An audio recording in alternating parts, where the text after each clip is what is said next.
Plus la tour est mince, plus c'est difficile de garantir sa robustesse. La première étape pour construire une tour aussi effilée, c'est de l'ancrer solidement au sol. 192 ancrages pénètrent dans le roc jusqu'à 25 mètres de profondeur. Ces ancrages fixés dans le roc, ce sont comme les racines d'un arbre. En cas de vent violent, elles empêchent l'édifice de se renverser.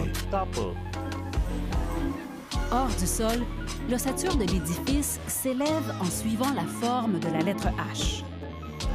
La façade est et la façade ouest, ainsi que le noyau central où se trouvent les ascenseurs, assurent la rigidité de la tour. Ce sont des murs de 2 mètres d'épaisseur conçus pour résister au vent. Les murs nord et sud, eux, comptent très peu d'éléments structuraux. Ils sont presque entièrement vitrés, avec des vues sur Central Park au nord et sur Midtown au sud. Les ingénieurs ont dû augmenter l'épaisseur des planchers pour rendre le bâtiment plus massif. J'avais un ami à l'université. Il était grand et mince. On le taquinait. On lui disait qu'il fallait mettre des roches dans ses poches pour éviter qu'il s'envole. C'est un peu la même chose pour la tour.